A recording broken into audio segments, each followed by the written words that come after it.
Hello, hello, and welcome back to the English broadcast of the LPL. Now, we've just opened up probably, in my opinion, the best series of the week, which is Snake versus Rogue Warriors right here. And it started off in chaotic fashion, of course. Snake drafted a single damage composition, and that came from the jungle, which was a jungle Kai'Sa. Unfortunately, that pick just a couple times mispositioned and ended up losing the game, but it was still damn fun to watch. And we've heard Papa Smithy talk about this in the LCK. Clement mentioned it on the analyst desk. I'm just going to echo it here because I'm in complete alignment. Is that with the craziness of the 8-11 meta, with everyone kind of taking these weird role swaps and grabbing champions that they might not normally play, usually it's in that marksman position, your mentality has to change. You know, as SOFM and in the LCK with Deft, you know, he's used to playing the ADCs, he's used to playing the junglers, he's used to kiting back, he's used to diving in. And so when you put SOFM on a Kai'Sa, he wants to play it like a jungler, and that's when you get punished, because you make those crazy dives, you're out of position. Normally you wouldn't be punished so hard for a maneuver like that, but in this type of game, in that type of comp, just take it back to the drawing board because you weren't ready yet. Yes, but at the same time, let's not downplay the fact that there were also good things coming out of that pick. The way that they executed it in the early game, there was a set plan. The first 15 minutes, they knew exactly how to funnel it in. So while in execution, yes, it didn't work out, the theory was sound. You sound like a coach, Pulse, where you pull your players back and you're trying to untilt them. You're just like, it's okay, guys. It was just a couple of decisions. We just tweak this and we win. And then you give them the locker room talk, you send them out on the field, and then you turn to your analyst and you're like, wow, did they mess that one up? You're not wrong. We're not playing this comp again. Put him on the 5v5 wombo combo. Fair. I just love the fact that Clement came over just then, and he was just like, because we're talking about MVPs now, I stepped out for a second, who got the MVP, and it wasn't flawless. Honestly, I thought it should have been flawless, but he was just like, I think the MVP should have been SOFM for both teams. And you're not wrong. Let's get into this second champion select though between Snake Sports and Rogue Warriors. Rogue Warriors actually 1 win away now from escaping from the Snake Pit unharmed. Now that's a feat that not many people in the LPL actually have done. And I do want to take a moment right now to talk about our two coaches on stage. We've got Coach Chris and Coach Steak, formerly of Flash Wolves LMS. Again, a quick plug for Clement. He actually got to sit down and do a one-on-one interview with Coach Steak, which will be coming out later on, and ask him some in-depth questions about the meta and kind of the philosophy of what we call in the LPL shells or different types of compositions. Alright, let's get into this one. Snake have banned out Lucian, Talia, and Lulu. Ooh, vaguely familiar. And Rogue Warriors on the red side will take away the Kai'Sa, Rengar, and Graves. All three bans leveraged at SOFM. And of course, we're going to immediately go to Tarek Yi. And what's crazy is that if this gets locked in, which it did, Rogue Warriors now, like, the gauntlet has been thrown down, and they're like, crap. We either have to take the Master Yi, or we must have some sort of counter against it, because it is so obvious that it's about to be played. Oh my, I can't believe you just said, we have to take the Master Yi. Don't be like, he's got a gun to our head, he's playing chicken with us, what do we do? What a world we live in where that's the statement we can make, and it's serious. Aatrox for the first lock-in, so since we know it's Rogue Warriors, it could go mid lane. This is the golden age of League of Legends, Pulse. It will not get better than right now. For us, this is when I peak as a caster, because everyone is playing what I play in solo queue, and it's fantastic, I love it. Rogue Warriors, first pick of the Aatrox going towards the mid lane. You have to think for Caflex to the top lane. In the jungle, we've got the Olaf coming in once again, and I love it coming in from Flawless. I feel like you have to do it. If you want something to shut down a pick, then the Olaf will definitely do so, and there's the Master Yi. And we've already got a lot of different adaptations, so we're removing the Karthus from SMLZ as well. So not only do you have a gold funnel strat with the Tarek Yi, what do they call it? Ta Yi in Korea? Is it Ta Yi? Or no, it's Mata. Mata. Yeah, that makes more sense. God bless Mata. Yeah. God bless. Karthus also locked in, so there is a possibility here that we get Karthus Nunu as well. So Snake are just looking at the meta, and they're just like, gold pulse. Yeah, it's like, hang on. So gold funnel happens with 2 champions. It's like, what if we draft 2?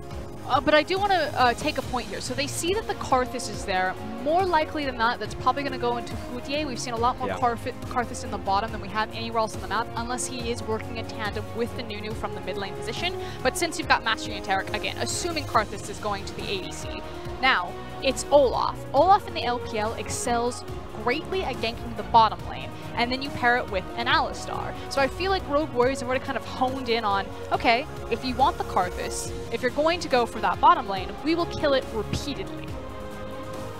Rogue Warriors locking in the Alistar to go alongside that and have banned away both Karma and Morgana, two of the picks that Snake picked up last game, so they want to make sure there is as little shielding as possible for this damn E pick. And it does mean that if they grab the Mordekaiser, which could be the last ban for Snake here, Mordekaiser and Alistar are kind of the two big bruiser duo because of their ability to never be moved from the lane due to triumphant war. Oh no. Please no, not another Heimer. On the opposite side, Snake have taken away the Mundo and Vladimir, and Rogue Warriors will lock in the Donga. Okay, so taken after the EULCS so that we do not have We've got one too. Yeah, we do not have the greatest track record with Heimerdinger. We ruined that one. Sorry, global standards. Unlucky. Yeah, so Heimerdinger, it's a champion that you can pick in this current meta. Rogue Warriors are going to bring this one in. I would have to... I'm just saying, if you had the Mordekaiser and you put it on the Master Yi and you kill the Yi... Yeah. I hate Heimerdinger. I hate the Donger. I hate Singe too. I hate this map. And you've been locked in for us, so this is just not a good game for you so far. That one's most likely going to go to the top lane here, and we're now waiting on the final pick now from Snake. I take it all back. This is not the golden era of League of Legends. I have a feeling that's going to be a support Gragas. You can't say it. No, I have it on record. I've got the recording. You can't get rid of it. It's on VOD. Yeah, just I'm going to make it my ringtone. Just replay it. I believe that's going to be a support Gragas. We saw Edward Gaming's Mako pull it out, and he was probably the best Gragas that we've seen in the LPL. Oh, yeah. And we have Imlek Shi running around, so it was that incredible. If you haven't gone back, watch that game. So, taking a look, taking a stack of only cut out the parts where Mako plays though, because damn. Yeah, on that Gragas in the bottom lane, but could be swapped up to the top lane right here. And the final pick was Rise in the mid lane for Dawn Bifrost. So I think what's really cool with Snake's composition is their ability to start fights with the Yi. So yeah, Yi himself can just run in once he has all of his gold and all of his items and cause chaos, but with a Gragas as well as with a Singe, like the rest of the team can come with him. You know, there is no getting away from this composition if they ever find a snowball. So that's what's really cool about Snake's comp, is that they are that hit and run type of skirmish oriented team, and with all of these very fast-paced, long-range picks, they're able to do that anytime that they like. You seem confused as you look at Rogue Warriors comp. No, actually I'm looking at Snake and it's not what the comp does as a comp, but it's more like how are they going to execute the early game, right? So, because Karthus is in the mid lane with Taric in the bottom lane, but then is that actually going to... Right, is that going to be the lane assignments, because you need, obviously, for the Yi and the Taric to be together. Karthus will go bottom. Right, and exactly. Taric will walk mid. It's just, again, they're running dual supports, and so they Correct. put Guogo on Karthus because he's a career mid laner, and then they have Hudier and Maestra as career support players. I'm just getting it right in my head because I know there's a lot of people with me right now looking at this comp and then also looking at the players who are playing the composition and be like, hang on, something doesn't add up here. But yeah, let's take a second to talk about the Rogue Warrior composition, because of course we have to touch the Donga. I mean, there's no escape from it. At some point we just have to. He's got a lot of push potential. His damage, especially when he's fighting on his turrets, can be very surprising in terms of his burst. And he can reliably, not reliably, but he can put out a decent amount of CC. So my thing about Heimerdinger is that I feel that he's still relatively binary, like a champion like Aatrox, where he kind of does one thing and he does it really well. And if you change up the situation, he suddenly isn't looking so hot. And when you look at Snake's comp, you know, the ability to throw out a cast and knock someone out of position, maybe away from their turrets, or you have someone like Singe who's just gonna fly in and fling a little immobile Donger over his shoulder. And then you've got someone like Master Yi, who no one can stop him. He's going to two-shot you anyway. Can't stop, won't stop. Yeah, the way I talk about Donga is that he's very much a champion that you have to run towards, right, for him to be effective. Run in the same, into, yes. Exactly. So in the same way that like Alawi and Darius before he was good, if you run into him, he's going to mess you up. If he's set up correctly. If he's set up, yes. But you can store them. And that's why typically you'll see the Heimerdingers max the turrets first, so you can actually have a stockpile and drop them and we're like, now what? Step up. All right, let's get on to the Rift. We can take a look at this majestic deer as he is taking a look at all the champions on the Rift, and I'm going to give it over to the crowd.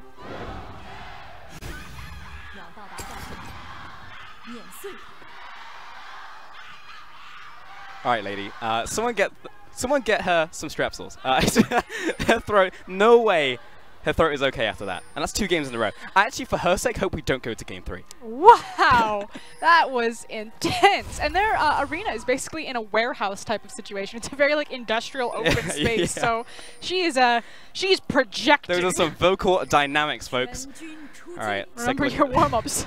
Remember your warm-ups. Make sure you've got that steamer at the ready. With the keystones, though, we've got multiple Ares. Makes a bunch of sense with these very harassment-based champions. He's moving top lane. They're doing a lane swap. oh no. Deficio now has stopped what he's doing. He goes, I sense a disturbance in the force. Snake, the lane swapping team is lane swapping. So we've had a couple of lane swaps in the LPL. Now, reminder, they haven't shown it just yet. So Mouse isn't aware that Hudier and Guoguo are about to rock out of this bush. Mouse is like, oh, I'm just having a nice time farming, and oh god, what's that? It's Karthus and Gragas behind me. He's got body sign. He comes in with the flash, and Guoguo, he's going to be on point with these. Oh, the prediction, and he still escapes. Guoguo. Ah, it's a high pressure, tense situation. It's a thick wall. His finger slipped. Couldn't click. Oh man. Wait, what actually happened there? It's a lane swap. Okay, so it's a lane swap. Mouse was ganked. They burned 2 flashes. Yep. Karthus would have killed Rise, but he needed to stay in range of the Skittles, but he failed his flash, just face first into the thick wall. And at the end of it, Mouse the better player. He made it over the wall. That's fair, and it all came down to just being able to flash a wall, even though he nailed the predictive Skittle. So here's something that I really wanted to talk about. I thought that this was the next evolution of the gold funneling strat. Not just playing, you know, the Karthus Nuno or the Terraki or whatever combination you're going to do in the mid lane, but to initiate a lane swap. And the reason why is because it splits the map.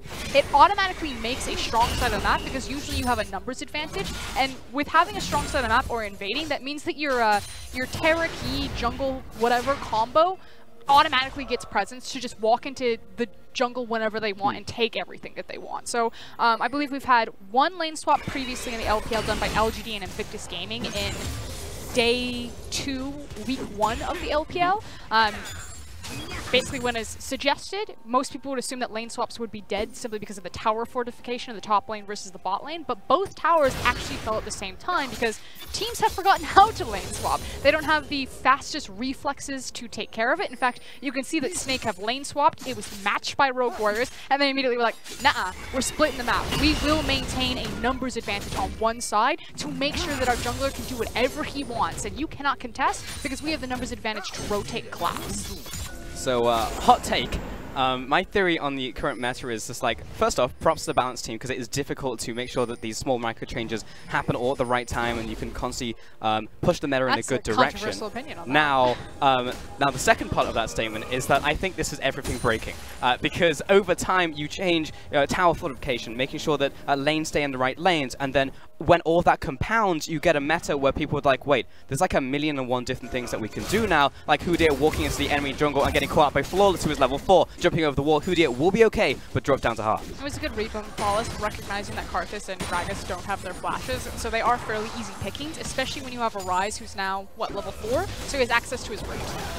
Guoguo stuck in place against this 2 versus 1. Flawless flashes forward, takes the tower shot, will go down to Karthus in a 1-for-1 trade. Yeah, a bit overzealous. Remember how I said that Rogue Warriors like to force things, even when it's maybe not the right time to do so? And let's double down. Join coming into this one, but he does have the passive up. He just needs to make sure the mouse doesn't die to the tower. Don't worry, it's an execute. And Doinby will finally get that kill. And now there's a teleport. Are you kidding me? Doinby walking away from the tower should probably just disengage.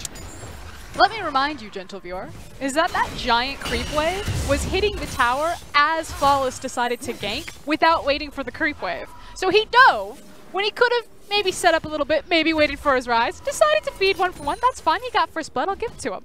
And then we decided to double down and say, like, no, we're going to dive this tower. Everyone's going to murder, and we don't care who we sacrifice along the way. But this is Rogue Warriors down to a T, right? It's just like, get in there, let's get bloody. You know, Snake are just like, what are you doing?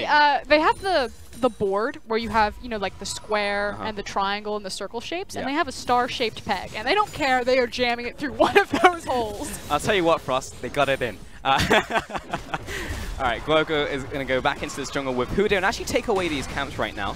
Because when is Master Yi ever going to go down to the bot side of the map? Answer, never. So we'll take these ones away for you. Also fairly easy to jungle with Karthus. I miss jungle Karthus. That was the true golden era. Hang on, what season was that from? Season 1, Season 2? We went all the way back there. Yeah.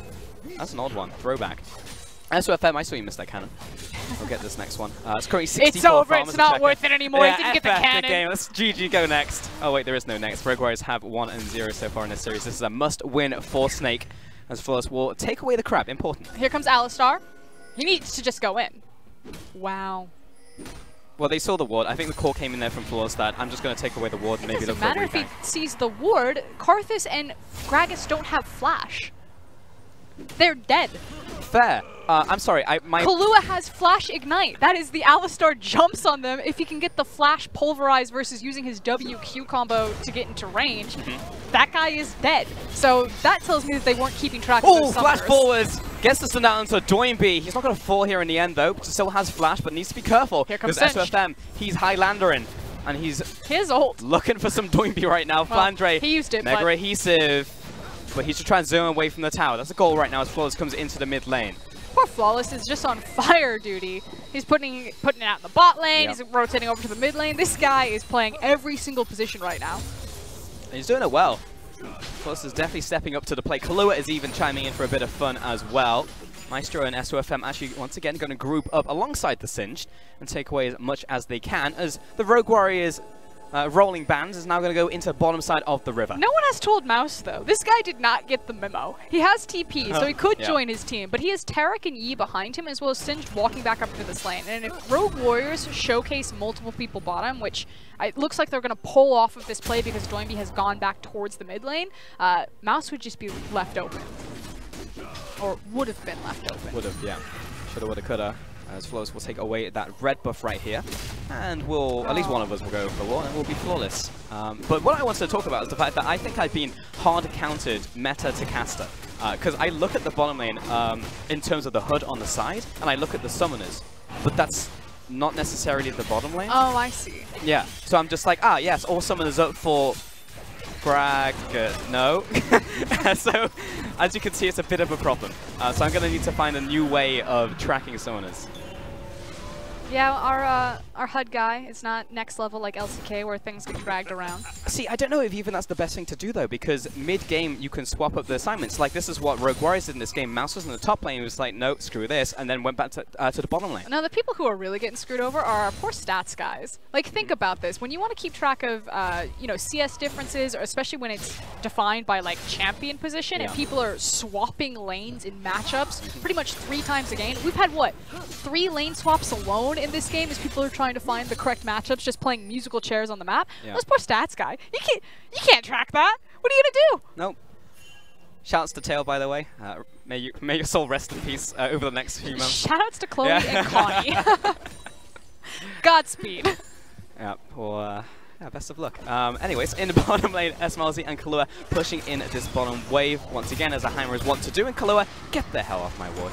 Hey, I said back up. To let it get its back up. No. Who dear. Shows that he is the alpha in this situation. Kahlua is going to remember that. I'm surprised that there hasn't been more kills in this bottom lane. Again, when I looked at Rogue Warriors' composition, having the Alistar as well as the Olaf, especially because Karthus and Gragas didn't have their flashes early on, should have just been a giant bullseye over them. But again, Rogue Warriors, I feel like they forced a little bit too hard, put them at a disadvantage on the back foot, and credit to Gragas and Karthus also playing the lane very safely. You can see that Heimer right now on his map, he's basically got the wave like zoned out, and immediately they just go into the Krug camp. Like, it's not even worth it. We're not going to go near it. It's fine. It's yours. It'll eventually push into us. Take a look at this. Mouse has read the situation, but he's about 2 seconds too slow because SOFM's already found him. Trying to go nice sidestep outside of the stun. The razzle dazzle right there. And he'll take the teleport out. Meanwhile, in the bottom lane, Rogue Warriors will take the opportunity to take down this turret. Just breaking ankles up there, Mouse, and he did a good job because, again, that was the one trade that Snake could have made on the map. They're not a bloody team. They're not a fighting team. That's Rogue Warriors. They're a trade objective type of team, and you can already see they're setting up for it. They've got the proxy farm on. They're going to take the tower. And Tarek and E just hanging out. What is this? I don't like the name Mata. I want a different... I mean, you know why it's Mata. We all know it's why it's Mata. Because it's Master Yi Tarek. Yes. Yeah, Mata. Yeah. And I got Mata. it. Oh, tell me more. No, that's what I was trying to say.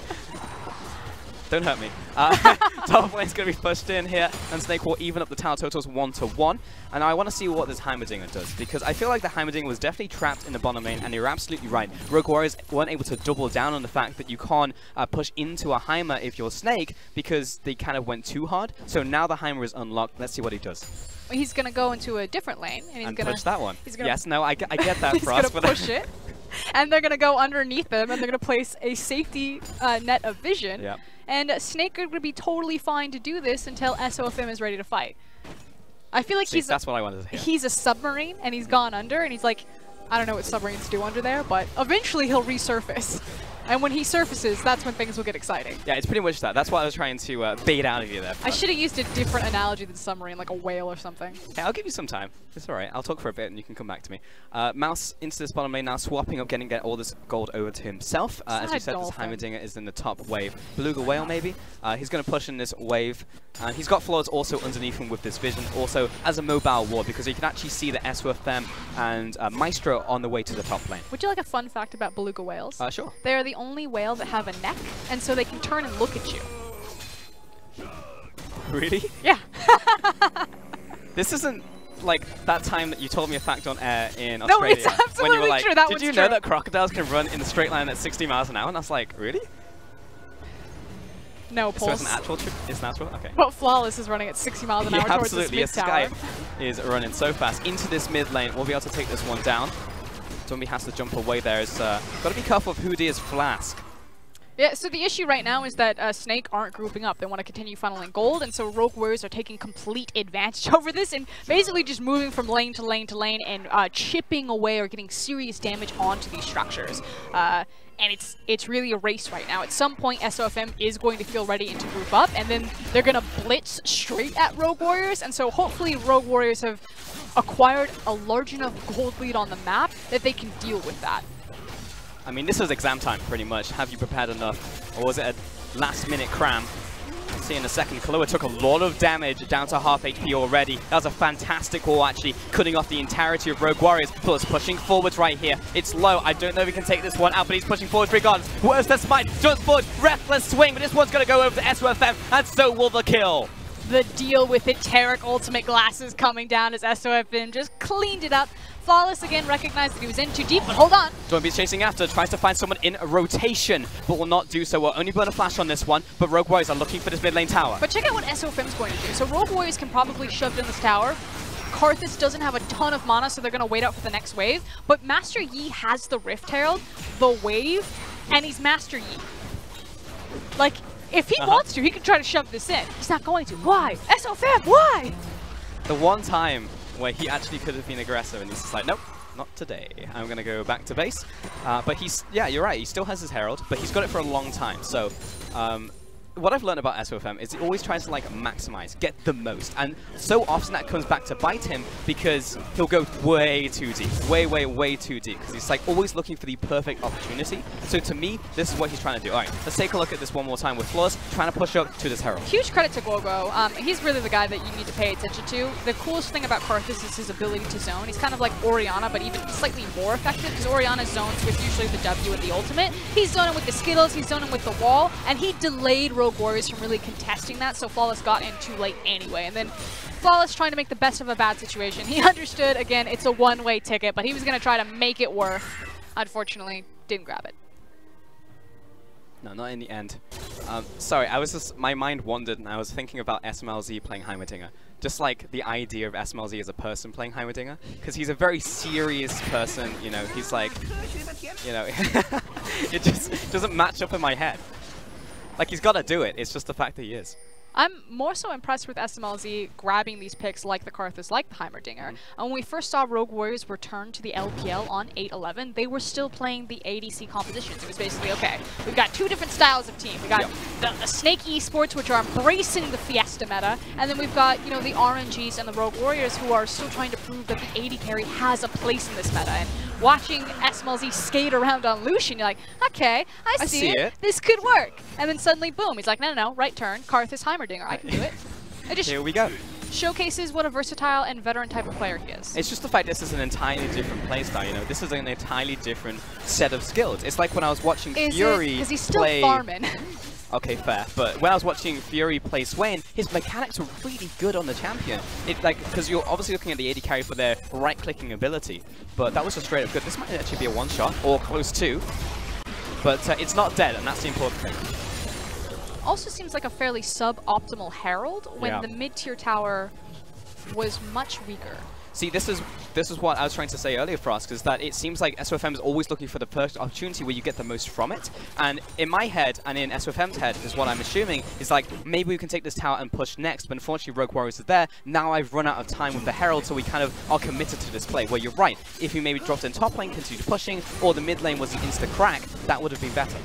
It's hard. SOFM is a player that I need to watch a lot of tape of to really understand, especially on big patch changes, just because he has such a different way about thinking about the game. So I try to stay away from criticizing SOFM because, again, he is a genius. It's just kind of like, what type of genius? If you judge a fish's ability to climb a tree, is it really a genius? I mean, he is a mad scientist at the end of the day, Frusk, and that's the thing, because you're right, it's difficult to say was that a good thing or a bad thing, because in 5 games' time, you'll look back and be like, that was a genius play. Either in that game or this one. He's our Time Lord of the LPL. Yeah. You got Genja, we got SOFM. That is a great analogy, actually. He really is the Time Lord. Eventually it comes all the way back around. I'm still waiting for a theme Zac, but maybe I'll get it. Yeah, but maybe one time it will actually happen. But SOFM, this is the time. This is time to shine. As I stumble over my words, because now it's all coming together. He can actually use all of those crazy things he's done before and cram them into these like 2-4 weeks or whatever it is. We're also at a point on the map where things have broken up, where he's no longer buddy-buddy with Maestro on the Taric. So you can see SOFM, he's spending a lot of time by himself, you know, moving from mid, moving to top lane. Although as I say that, Maestro's like, no please, I have nowhere to be on the map, take me with you. But he could very easily just pair around with the Karthus. And I actually think Maestro is wasting, frankly, a lot of time. They're trying to use SOFM as a bait, which is why he's sitting back in Fog of War, just in case he gets ganked. But they're using it as a bait to kill, because obviously SOFM has Flash as well as his ultimate, so if he does get ganked, he'll just run away. They want to start a fight and then have Taric have the ultimate and be like, haha, surprise! And then the composition turns online, just like that. But what this means is that Maestro's not spending time placing down wards, he's spending time trying to set up traps with SOFM. And eventually, if Rogue Warriors do find these avenues like Flawless doing right now, where you get underneath the vision, then suddenly that type of play and that type of style is not worth. The kettle screaming. Like, no one saw Flawless there. The pot is boiling over. We're about to have a fight right here as Doinby is moving towards this wall. But, I mean, Rogue Warriors don't know really what to do about this wall of pain. Do we push through it, or do we just allow Hoodia enough time to rejoin his team? And it's the latter. Bit of a misread, though, from Rogue Warriors. I like the fact that they were zoning, trying to see what they could get.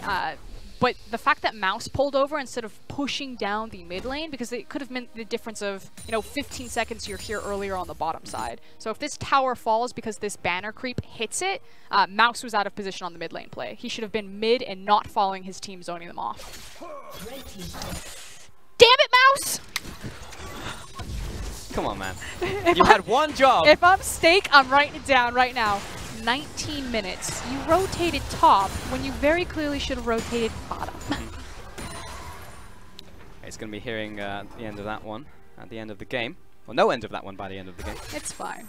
Okay, SOFM, how we're doing? Because we talk about SOFM a lot, but he is very much the guy to watch on Snake. He's at 230 farm right now at 19 minutes. Not quite as hot as the Kai'Sa that we saw in the last game, but he's currently sat on his jungle item plus a Gwynsu's Rage Blade, which is often seen as the spike for the Yi. He is Flamed Horizoned Olaf. That's true. 3 camps out. In the jungle. Oh, nope, there he goes. He got it. Yeah, close enough. On the opposite side, let's take a look at the Heimerdinger and the Aatrox and the Ryze. Sat on the Seraph's Embrace in the top lane. In the... It's so difficult to refer to roles anymore. Talking about the Heimerdinger, he's got the Luden's Echo. He's the bot lane Heimer. The bot lane. Don't assume his role. Well. But he was top lane as well for us. I'm not assuming anything. I'm trying to be as open as I can. That's the point. He's a bot lane Heimer. He started in the bot lane. Doesn't seem like he's bot He'll lane anymore. die in the bot lane. Okay. It's SMLZ. And he's going for his death cap right now. He is, yes. And Doinby in the mid lane on the Wit's End, also moving towards his... he's got his team out, he's probably good for now, and then moving towards his next item, most likely going to be that Quincy's. I mean, it's always the check-in on, you know, what are the items doing? Is there any peculiar build? For me, the most peculiar thing has been Flawless going for the banner rush on the Olaf, going for more of that defensive pick. When, again, echoing the analyst desk, normally you see Flawless go for the Tiamat style of junglers, because they like to, especially against SOFM, they like to maintain the speed and presence and clear time in the jungle. And I just feel like the banner has it's almost been very hit and miss in the LPL. Again, we're not a region that's necessarily known for our wave control versus our fighting, so you're sacrificing a lot of battle stats to get wave pressure. Snake have probably been the best example about how to use utilize the banners, but they have the 5-man banner comp. I just feel like it's, you're sacrificing a lot to pick it up. It's not a terrible loss because it's still decent on the patch, but I would have liked more power put into Flawless's arsenal, especially across some SOFM, rather than putting him on defense duty. Yeah, see, I guess here's my question, right? It's because the typical phrase is too many cooks spoil the broth, but in Snake's case, it's too many ingredients maybe is spoiling the broth, because they're trying so many things at the same time, right? We're seeing the Yi Tarek, we're also seeing the card thrown in, and we're seeing like the banners at the same time. It's just like, at what point do you need more finesse with your compositions and aiming for just like 1 or 2 things instead of doing everything? I mean, it's a nice stew going on. I do like the fact that ultimately, it's a stew on the broth, though. That's the problem. As a philosophy for what Snake are doing with their compositions, I'm actually in a lot of alignment with. I think they've been a great team to watch. I think they're very interesting in trying to break the meta.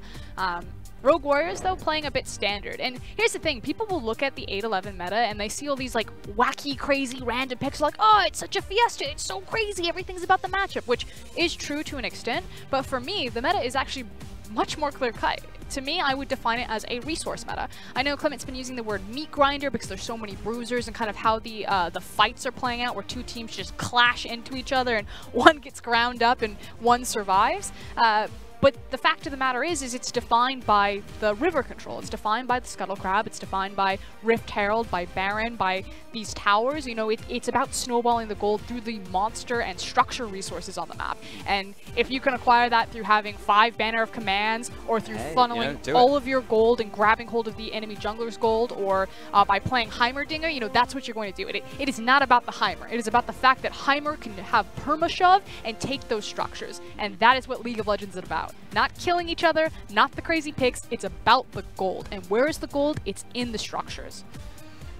And the kills I feel like we do get nowadays are kills of necessity that will be around the fight. It's just like, okay, we now need to go toe-to-toe, or it's a surprise kill a la Snake, where they'll actually come with these compositions like Babush can and actually just surprise you because you weren't aware of the kill threat. That was a short pause, lucky enough, and then we're going to go back into the game right here at just around 20 minutes. 2-2 in kills, so really just hit your point home hard there, Frosk.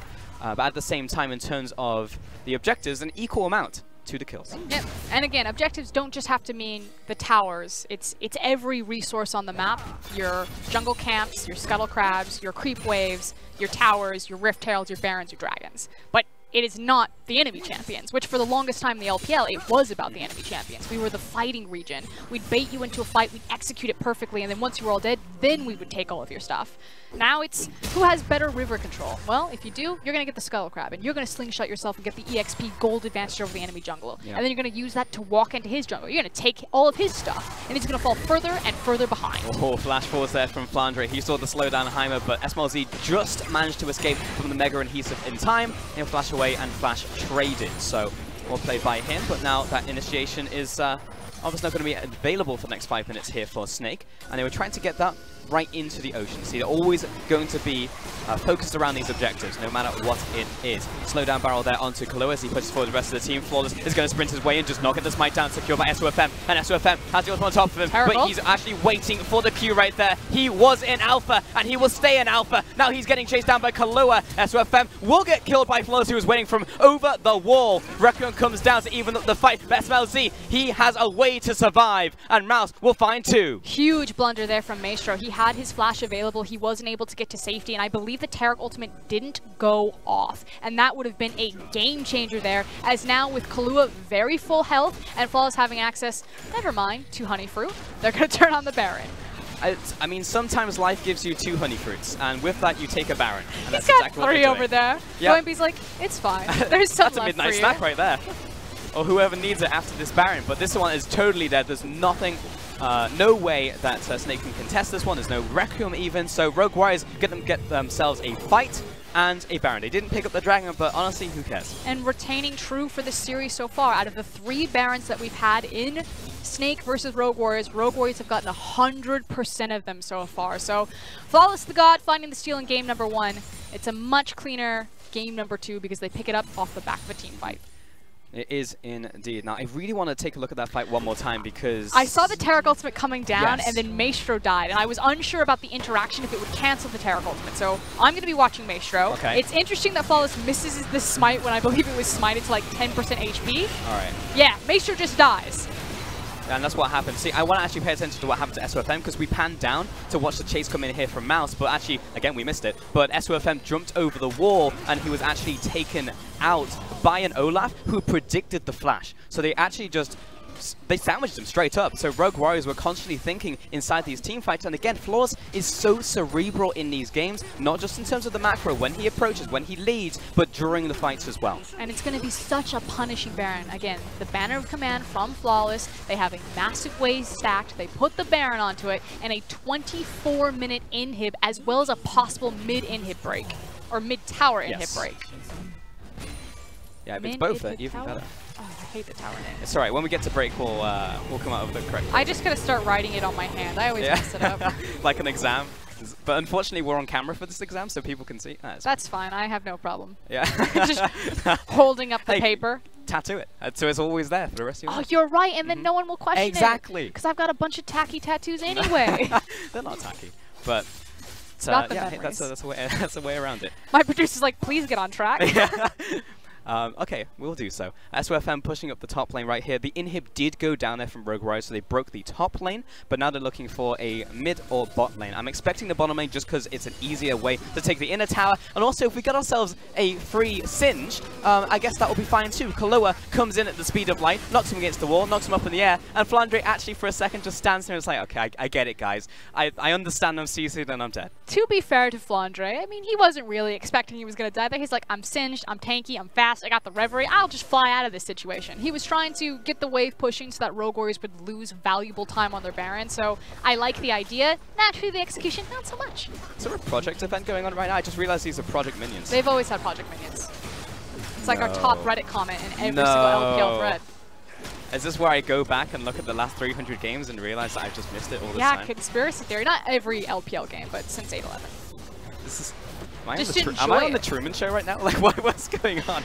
Because we've got this cannon just sieging down this turret, and Flawless, he's playing bodyguard. He just needs to stand in front. What skill shots have you got to try and take down the cannon? Carthus Skittles? Good luck with that. You're not getting anywhere near me. Square up.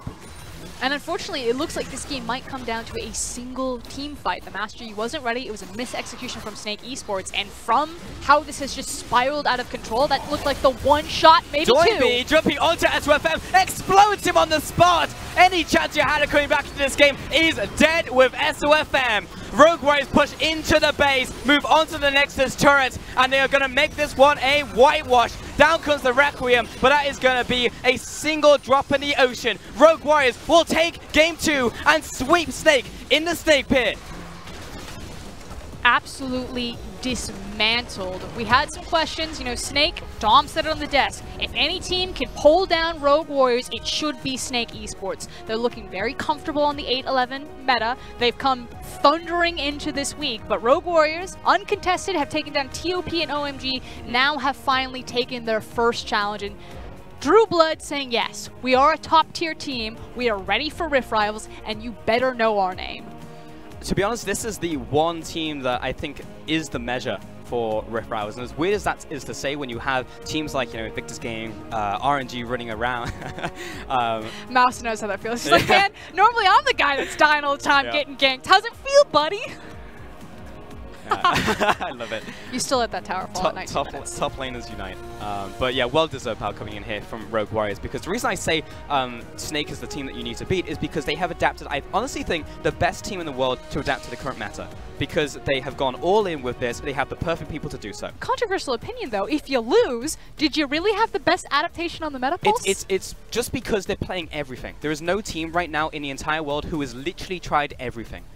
There is no flavor that they dislike. They will do they will do Taric Yi, they will throw a Karthus in there, they'll do the Donger, they don't care, they'll do everything. But so you get to try everything. This is the intelligence of the Donger pick. Again, I would have preferred that maybe they had gone for the Mordekaiser, but it makes so much more sense now. If they recognize that Snake's composition has Karthus and Master Yi, who are champions that, we're going to use the word scaling very loosely here, of funneling gold so these champions get these massive item power spikes and then look for team fights, have a pushing champion like Donger and just end the game before they even get to do that. Yeah, honestly, I think SMLZ was the silent protagonist in this game in more ways than one, right? Because not only is he SMLZ, but the fact that we didn't see the Donger for a large portion of the game. He was in the bottom lane, quietly just farming up, pushing the tower, then he went to the top lane, we saw him, then he went to the mid lane, and even in the team fights, he was never really the focus. You know, you look at the big Karthuses, the Aatrox jumping in at the end, wiping out SOFM, the big ultimates coming down, the Cosmic Radiances, but just quietly, he just sat there with the turrets, just shooting away, and honestly, I think that was the same for Snake. I don't think they identified that the turrets were racking up damage, and when we saw that damage chart right there,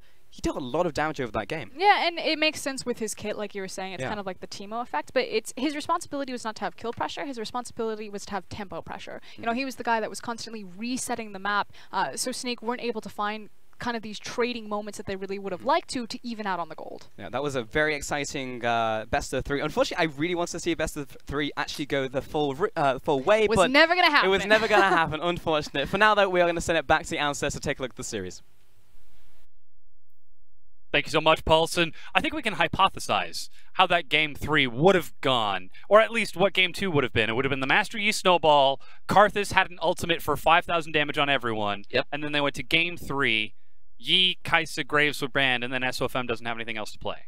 Yes, Rengar. Yeah, oh, you're absolutely right, I guess. Counterpick away the Rengar. That's why you need 5 strategies this meta. Exactly. They can't actually ban you out. So I actually think at this point, like, SOFM is just the owner of the team, and he's telling all of his players, like, you're going to support me. In Vietnam, I get all the buffs. You know, that's how he's actually playing the game. But here you can see that comp on your screen, and, well, it's not everyone in this composition supporting SOFM so explicitly. Glowglow did get that rise. It's still under the guise of support, because that Karthus' job is to stand on top of the Master Yi. And if you choose to kill the Karthus, well, then you just eat the damage from the Karthus. If you choose to kill the Yi, then you also eat the... It's a lose-lose situation, but they weren't quite able to keep pace with Rogue Warriors. Pretty much. I mean, Snake's composition, we've seen this a lot of times, but I want to reiterate what the Master Yi really wants to do. You don't want to fight people in a 5v5. You want to split the map up and then tower dive people with the Taric ultimate. So that's the first part of the composition that you actually need to get. You need to split people up, because if they're grouped up as 5,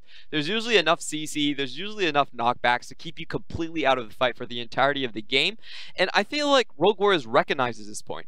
They're picking compositions not for, you know, contact power necessarily. They're saying, hey, let's pick and build champions that can keep lane pressure in every single lane. So they're building banners very early, first item on Olaf. And they're also picking Heimerdinger, which keeps the lane perma shoved. So when you look at this game, Snake, they got that 2-item lead on the Master Yi. Master Yi was ready to go, but he never found the chance to chase someone down in a long lane. That just never happened. They had the comp to do it. It's very easy to execute. You find someone who's alone underneath the turret, you run toward it, Karthus ult comes down, that person's dead. But they just never got the chance to offer. We saw that attempt in the top lane looking for Mouse, but like we heard from the casters, he had the fast fingers to dodge that gank attempt and survive. And Mouse on that rise, I think unexpected to see that go to him. Of all people, when there's an Aatrox, when Doinby is on the team and is known for originally claiming the title of super carry Doinby on his rise performances, he shows that, oh, I can step up and play this champion too, even if all that means is using Realm Warp correctly and just split pushing, preventing waves from getting too big so there's no chance of the Master Yi. But to go into that a little bit more, I actually want to talk a bit more about Snake in attempting to utilize this strategy against Rogue Warriors, because I think something that Paul said actually rings very true, is that SOFM tries to go for the perfect player. He tries to go for the maximized opportunity. He had the wave pushing top, he had the Rift Herald, he didn't utilize it. He saw the opportunity for a triple kill, so he tried to dive under that dragon and ended up dying. This seems to be an Achilles heel. This is the dividing line, I think, for SOFM being a genius and being a mad scientist. Yeah, so when it works, Snake sometimes still has problems with executing this composition, but of course this is the big team fight where Rogue Warriors took everything away. Master Yi, SOFM stood his ground, but I actually don't think Rogue will play this fight correctly, per se. He should have stood his ground in front of the Dragon Pit and actually tried to deal on more damage, try to get more time for Master E to actually just to survive and prevent Rogue Warriors from coming in the pit. And that's just like when you're juggling too many things in a new meta, when you're trying out too many comps, things tend to fall apart and you're not really maximizing every single part of it. I think the casters mentioned this as well. In terms of the game plan, a lot of times they really weren't moving in the right lane. Nobody knew who was supposed to get the maximum amount of farm. I think Rogue Warriors just played it really calmly. We're going into the second week of 8.11. There's different steps that are being taken in this meta where people understand more things. The first week, it was all about the compositions. People just pick the combo and it's like, so this is so lucky, this is so good. And then week 2, people start thinking about, how do I counter this? So they look at Mastery, they're like, if you have no side lane pressure, you're never going to find a solo chase down in the long lane, then you're just never going to snowball. And on Snake's side, they understand this. If you're playing a gold funneling strategy, this is really important to mention, you're playing for your power spikes. If you go to full items, you have failed already. Like your supports are going to have no combat stats. If you play any ARAM, you would know that. If you pick a Nami, if you pick a Sona, you're building AP. Exactly. Because utility doesn't do you anything in the late game. So Snake are putting themselves under a lot of pressure to snowball, and they're also putting a lot of pressure on someone like SOFM, who does have a short temper and maybe doesn't see things as clearly.